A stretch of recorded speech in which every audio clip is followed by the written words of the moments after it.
Good Yontif, everyone. We're now in the middle of Aseret Yemei Teshuvah, the 10 days of repentance between Rosh Hashanah and Yom Kippur.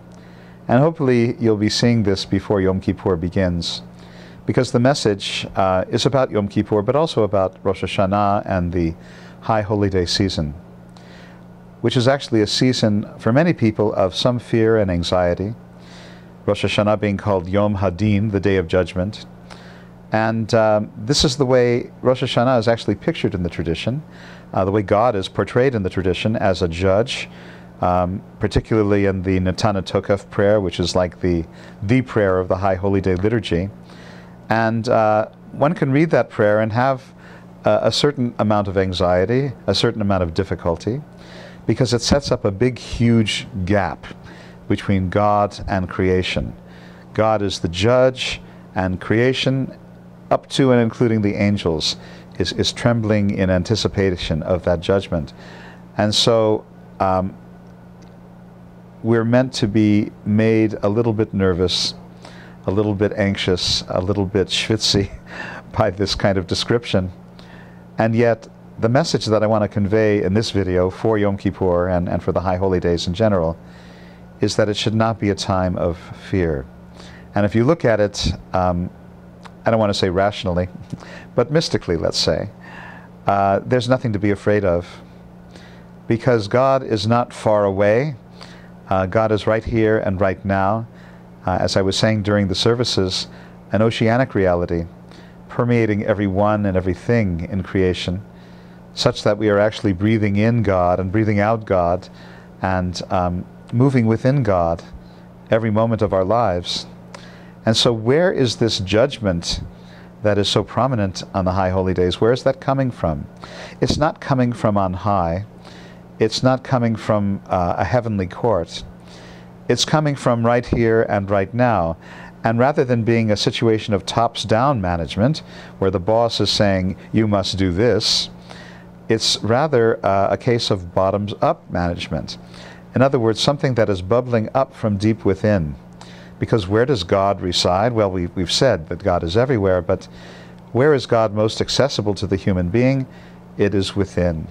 It is by going within that we're able to experience increasing degrees of clarity of the presence of God.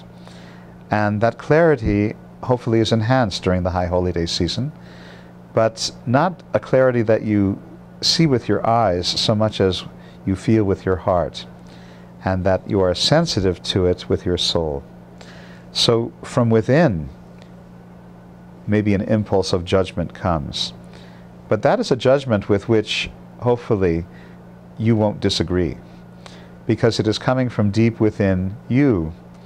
And if we could be clear enough and sensitive enough and deeply feeling enough to be attuned to that, I think we necessarily see the judgment as being what's real, and are failing to live up to the highest ideals of our lives as being a failing completely from our side due to our weakness, our lack of clarity. So the message here is God is compassionate. God is giving us messages constantly throughout the year. Hopefully we're more attuned to those messages during the High Holy Days. And those messages, if they come as judgments, they're really judgments from within, from our deepest self, from our truest perception of reality. So if you are feeling judged during this time, I would take it seriously, but there should be no fear associated with that. Fear, I think, causes us to oppose and obstruct becoming the people we really want to be. Rather, see this as a bubbling up from within. See it as something coming from your own soul. See it as something that you yourself would be most in agreement with, were you at that level of receptivity and clarity that ideally we should be all the time. Let there be no fear, and let the fast on Yom Kippur not be an ordeal, but rather an opportunity to experience freedom, spiritual freedom, freedom from the demands of the body, freedom from our racing minds and our distracted intellects.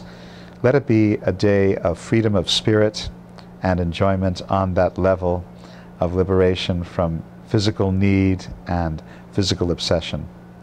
So wishing you an easy fast and a joyful Yom Kippur and a beautiful new year of health, happiness, and fulfillment.